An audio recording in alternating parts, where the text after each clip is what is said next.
إن الحمد لله نحمده ونستعينه ونستغفره ونؤمن به ونتوكل عليه ونعوذ بالله من شرور أنفسنا ومن سيئات أعمالنا من يهد الله فهو المهتد ومن يضلل فلن تجد له وليا مرشدا وأشهد أن لا إله إلا الله وحده لا شريك له وأشهد أن محمدا عبده ورسوله اللهم صل على محمد وعلى آل محمد كما صليت على إبراهيم وعلى آل إبراهيم إنك حميد مجيد اللهم بارك على محمد وعلى آل محمد كما باركت على إبراهيم وعلى آل إبراهيم إنك حميد مجيد إن خير الكلام كلام الله وخير الهدي هدي محمد صلى الله عليه وسلم وشر الأمور محدثاتها وكل محدثة بدعة وكل بدعة ضلالة وكل ضلالة في النار.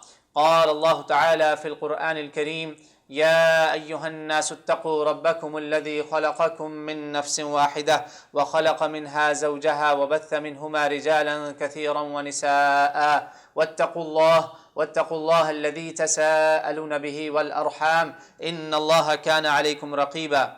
أما بعد، فأعوذ بالله السميع العليم من الشيطان الرجيم من نفخه ونفثه وهمزه. بسم الله الرحمن الرحيم. وما آتاكم الرسول فخذوه وما نهاكم عنه فانتهوا واتقوا الله إن الله شديد العقاب. My brothers and sisters in Islam, Allah subhanahu wa ta'ala, our creator, our sustainer, our provider, with His infinite wisdom, when He created humanity, He chose the best of the creation to guide people always back to the Creator. This was part of His plan. And starting from Adam until Muhammadur Rasulullah sallallahu alaihi wasallam, these are the best of Allah's creation. And Allah subhanahu wa ta'ala chose them for a purpose. And the purpose is very clear, is to guide humanity, to tell them who their Creator is, where they came from, what they're supposed to do, and they will be held accountable while they're in this world. So my brothers and sisters, the Tawheed Muslims believe in, Muslim Ummah of Muhammad sallallahu alaihi wasallam, we cannot separate the belief in Allah and the Rasul. All messengers for that matter. And that's why in the Quran we repeatedly see that. So we cannot detach the two. Why? Because Nabi is representing Allah's cause. He is only representing Allah's cause. The mission, the message from Allah subhanahu wa ta'ala. So believing in Allah but not believing in Rasul is really not believing in Allah subhanahu wa ta'ala. That's why Allah subhanahu wa ta'ala has denounced the people in the Quran that anyone who denies one prophet, one Rasul, it is as if he denied Allah and all the messengers. All the Quran. كذبت قوم نوح المرسلين كذبت عاد المرسلين كذبت ثمود المرسلين. Yet they denied only one Rasul of their time. But Allah subhanahu wa ta'ala took them as deniers, as kuffar, and they don't believe in Allah also. It's like they have denied Allah as well. And that's why in our deen, in our sharia, this matter is made very crystal clear in the book of Allah, in Quran al-Kareem. Allah subhanahu wa ta'ala has repeatedly said it. That Rasul, what Rasul tells you, you must listen to it. You must take it. And that's why I recited, you heard the ayah, وَمَا آتَاكُمُ الرَّسُولُ فَخُذُوهُ. Whatever Rasul gives you, you take it. And whatever Rasul tells you not to do, stay away from, you have to stay away from that.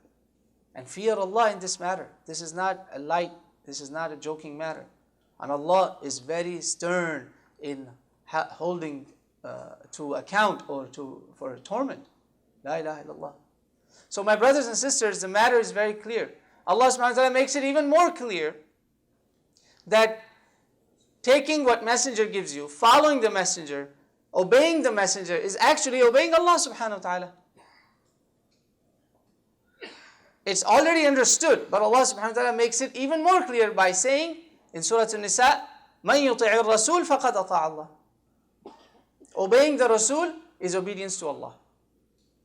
And my brothers and sisters, it is linked, not only that, obedience of Rasul is linked with love of Allah also. It's not just obeying Allah. It's not just, what Rasul ﷺ does, sunnah, fara'id, sunnah, wajibat, everything, voluntary, non-voluntary, in all acts of deen. If we think Rasul is astaghfirullah, is of no importance, our Islam is under question. For instance, if someone is not doing a sunnah, inshallah, with mercy of Allah subhanahu wa ta'ala, he may be forgiven, inshallah. He's not missing an obligation, for instance. But if someone says, I don't care what is sunnah, just that statement is enough to take someone out of Islam. If he knows what he's saying, or she knows what she's saying. The person has to be asked, what do you mean by this? That I don't care? I don't care if it is sunnah? A Muslim cannot say that. Because Allah subhanahu wa ta'ala has conditioned His love with obedience, love for the sunnah of Rasul sallallahu alaihi wasallam. All the acts of deen, whatever Rasul does, whatever, there's no distinction between sunnah, fard, wajib. We as Muslims must at the very least have this conscience, have this belief, have this iman that Rasulullah sallallahu alaihi wasallam has come with haqq. Even if it's not in the Quran, I will obey. Because Quran is telling you to obey. And so Allah subhanahu wa ta'ala says, قُلْ إِن كُنْتُمْ تُحِبُّونَ اللَّهِ فَاتَّبِعُونِي. If you truly love Allah subhanahu wa ta'ala, obey the messenger, obey Muhammad sallallahu alaihi wasallam, obey Muhammad Rasulullah sallallahu alaihi wasallam. And what will happen as a result? يُحْبِبْكُمُ اللَّهُ وَيَغْفِرْ لَكُمْ ذُنُوبَكُمْ. Allah will love you and He will forgive your sins. Allahu Akbar. Obedience of Rasul will earn love of Allah and forgiveness of Allah as well. Wallahu ghafurur rahim. May Allah make you and I among these people. So that's why, my brothers and sisters, a lot of times we Muslims, we fall in this thing that when somebody is told, brother, this is haram, this is wrong, is that in the Quran? That's a very ignorant statement that modern day Muslims, sadly, say it like, it's a joke. It's like it's the right thing. As if this is what we should believe in. La hawla wa la quwwata illa billah. That's not true. A Muslim cannot say this. If Rasulullah, Quran did not say it and Rasul said it, it's the same thing. Because Rasul is telling us what Allah told him to say. If Rasul ﷺ is making his own opinions in the matters of halal and haram, in the matters of religion, then he's astaghfirullah being dishonest, and that cannot be the case. Why? Because Allah told us so in the Quran. وَمَا يَنْطِقُ عَنِ الْهَوَىٰ إِنْ هُوَ إِلَّا وَحْيٌ يُوحَىٰ. It's wahi, revelation from Allah subhanahu wa ta'ala. That's why once Rasulullah ﷺ, he was amongst the companions and he told them, there will be a time that some people, I believe in Sunan Abi Dawud, a beautiful hadith. He says people will come and they will sit on their reclining, they will be in reclining chairs or in very comfortable sittings, and they will say, Quran is enough for us. Quran is enough for us. And he said, watch out, lo and behold, my sunnah is as important as the book of Allah. Nowhere, it's as important, because nowhere in the Quran, then he gives the halal haram here. He says, nowhere in the Quran it tells you that the meat of the domestic donkey is haram. I make it haram for you. The question of Hajj, very famous hadith. The man asked Rasulullah sallallahu alaihi wasallam, when Allah says in the Quran, وَلِلَّهِ عَلَى النَّاسِ حِجُّ الْبَيْتِ مَنِ اسْتَطَاعَ إِلَيْهِ سَبِيلًا. Hajj. These are the days of Hajj. Start planning, inshallah ta'ala, if anyone is intending to do Hajj. Shawwal is considered the crowning of the Hajj. So, and some people who travel distances, walk or other routes than flying, they've already started, Alhamdulillah. So, but the Quran doesn't say if it's every year. So the companion asked Rasulullah sallallahu alaihi wasallam, is this every year? Every year? Prophet said, first Prophet kept quiet and he said, if I said so, it will be so. If I said every year, it will be so, and then you won't be able to do it. Allahu Akbar. So this is the maqam of Nabi, that we Muslims must understand, that when something is told that, for instance, it is haram, it is haram. If it's, or in do's and don'ts, it's a sunnah, it's a sunnah. Or if it's an obligation, if Rasul says it's fard, it's fard. Or it's a wajib, whatever. We cannot say, oh, I don't care. In anything, even if it's a sunnah. Sunnah must not be taken lightly as well. If you can't do it, that's a separate thing. We're not talking about doing it. We're talking about taking it first, like Allah says in the Quran, what He gives you, take it. Believe in it. And what He tells you, don't do it. Say that, yes, amanna sadaqna. Amanna sadaqna. Alright? May Allah give us tawfiq. Bottom line is, my brothers and sisters, there is a beautiful hadith that Imam al-Nawawi also took it among his 40 hadith, that halal, the matter of halal and haram, permissible and impermissible things in deen is very clear actually. It's a clear-cut case. Most of the time, most people would know that something that is forbidden is bad actually. It is bad for them. It's not good. Take an easy example, smoking. Everybody knows it's bad. Muslim, non-Muslim, everybody knows it's bad for your health.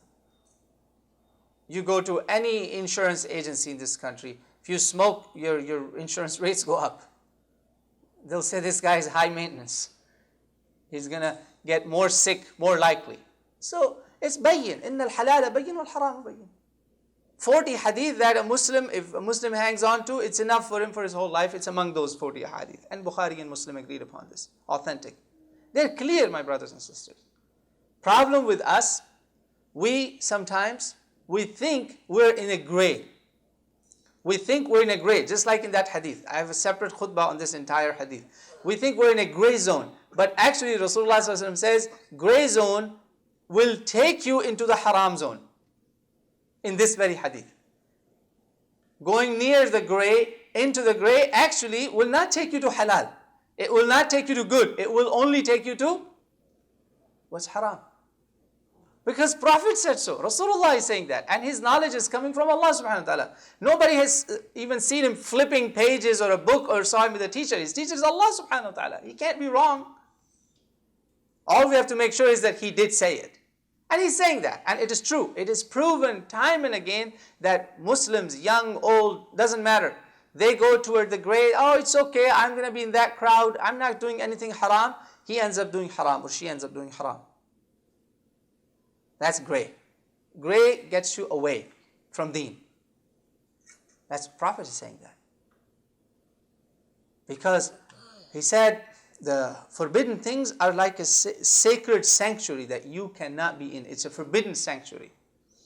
It's a pasture you cannot graze even around, and you will end up in it like a sheep who's not supposed to be in a pasture, but you will end up there because you're near. That's why, my brothers and sisters, it all comes down to our hearts. Most of the time we know that this is wrong. Most of the time we know it's wrong. But we just don't want to admit it. We give ourselves this false hope that inshallah, I'm doing something, Allah Kareem. Inshallah, Allah Kareem. Allah is Ghafurur Rahim. Inshallah, I won't do it. Oh, I know my limits. And this is where we cross the limits. May Allah save us from that.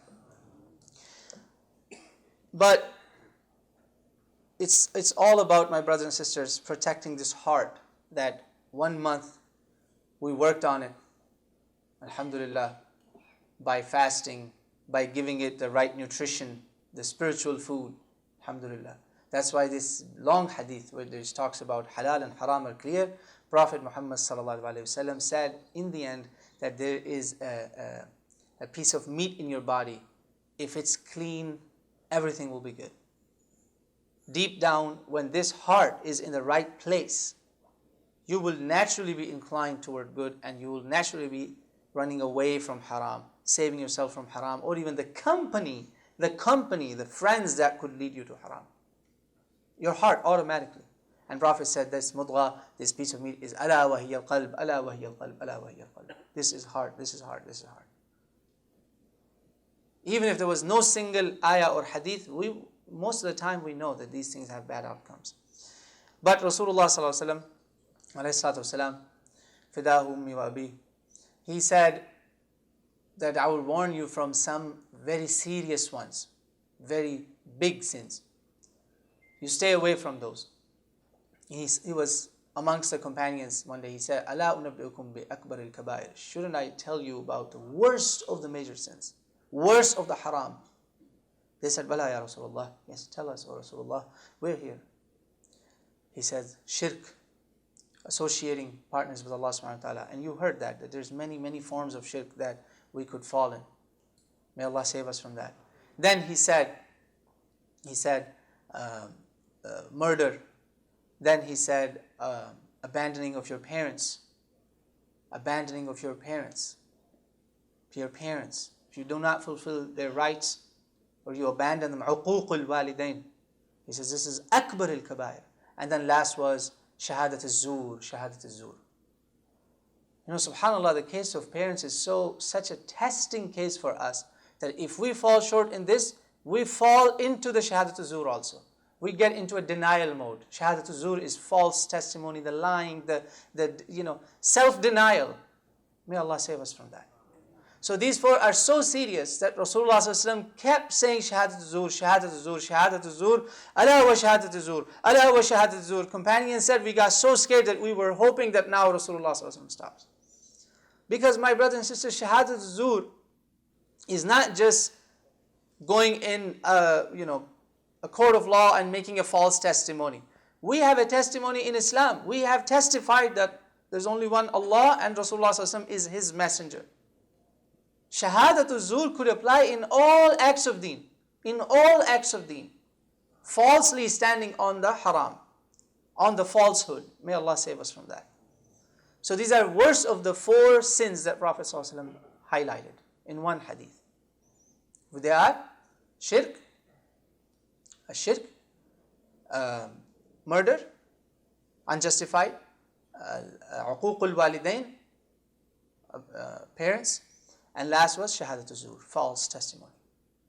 So these are very serious ones. And remember, today inshallah our goal is to highlight what Quran is telling us, what Rasul tells you take it, and what Rasul tells you take away from, stay away from it.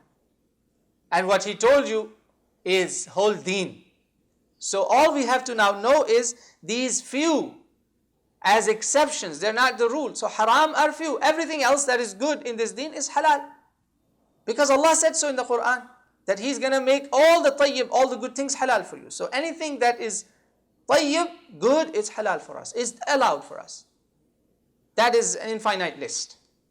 We are focusing on a finite list, that this list is small, but inshallah I can watch out from this and then everything else will follow. All I have to do is fend myself, have a fence around me from these things. And then Rasulullah ﷺ, this is also a Bukhari Muslim hadith, very beautiful. Rasulullah ﷺ, this hadith starts with very serious words. قال رسول الله صلى الله عليه وسلم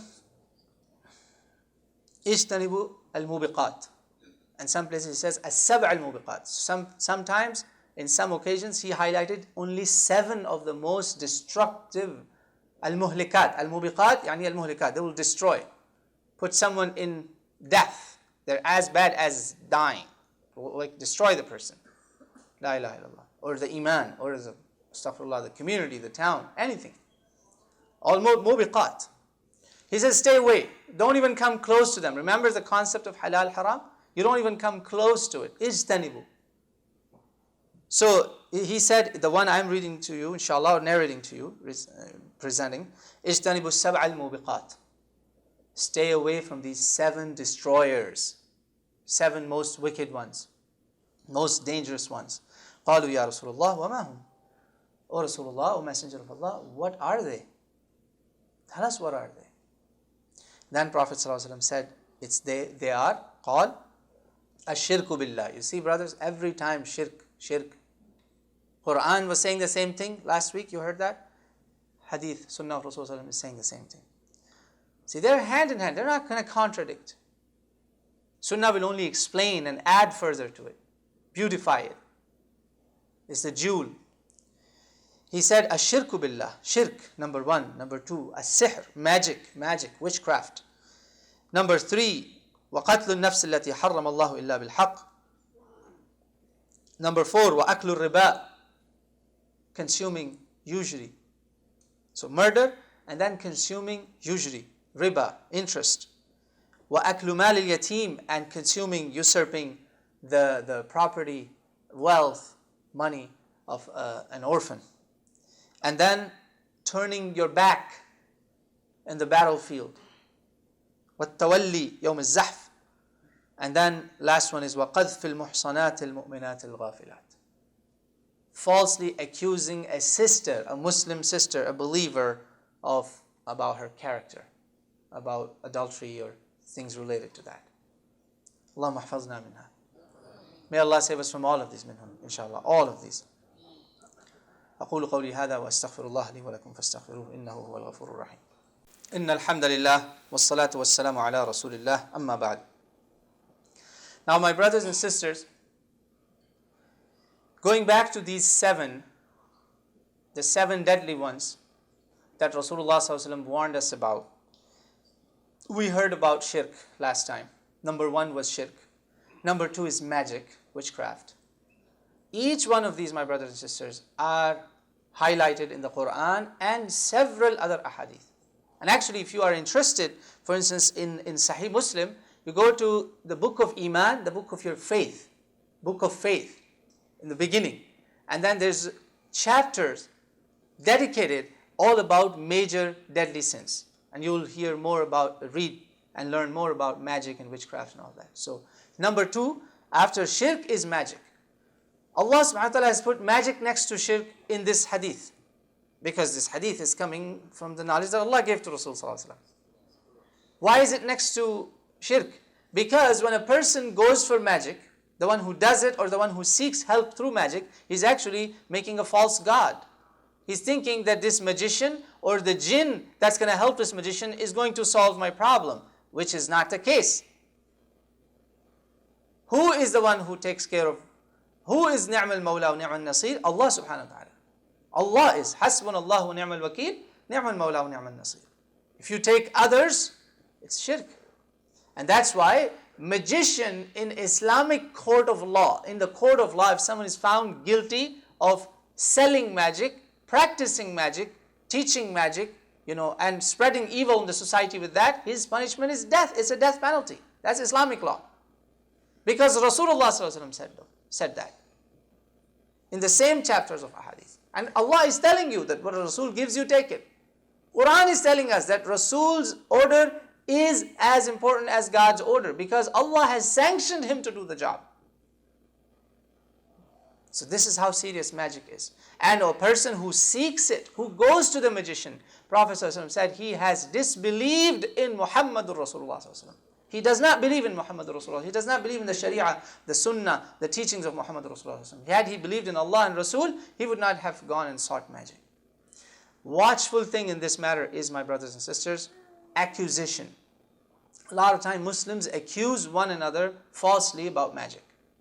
Assume. That's very dangerous. That could fall under slander, could fall under buhtan. A lot of times people accuse one another. This is a problem among Muslims.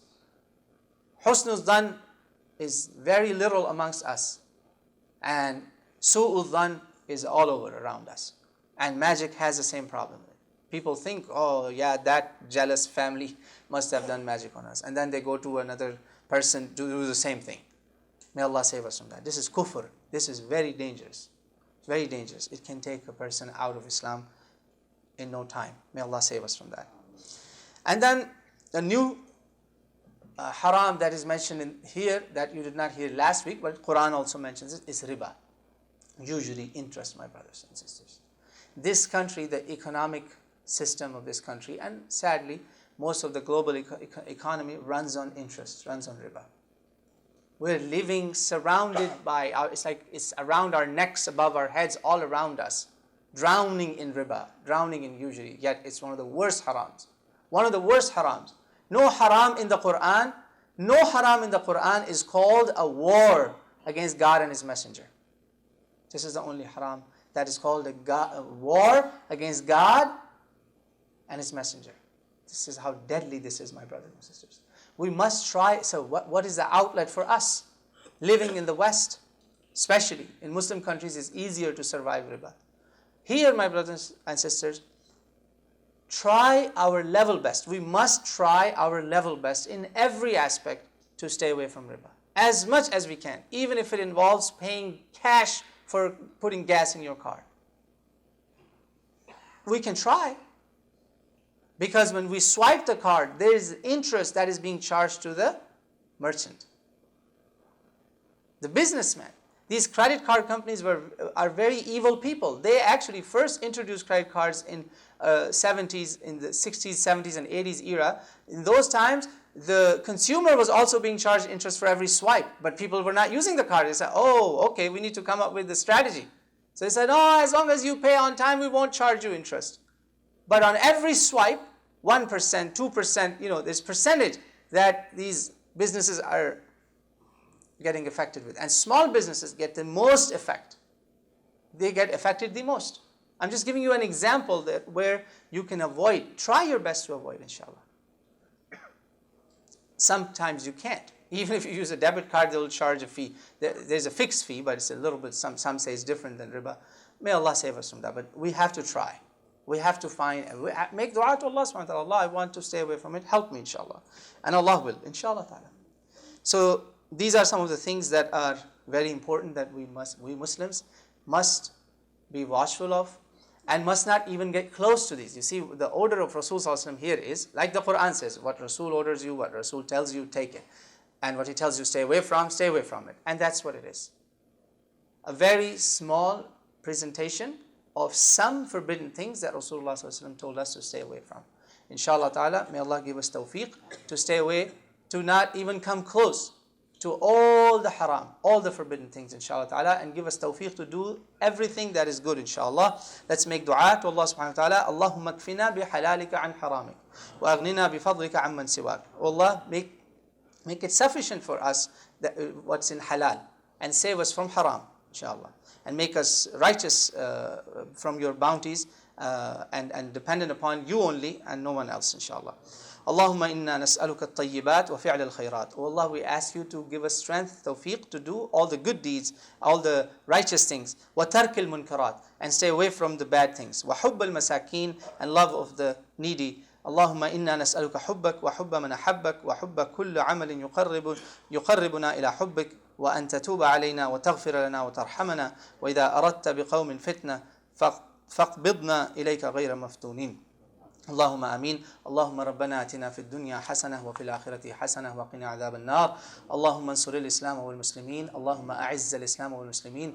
اللهم أذل الشرك والمشركين. اللهم دمر كل أعداء الدين. اللهم اغفر لجميع المؤمنين والمؤمنات، المسلمين والمسلمات، الأحياء منهم والأموات، الذين شهدوا بالوحدانية لك وبالرسالة نبيك محمد صلى الله عليه وسلم وماتوا على ذلك.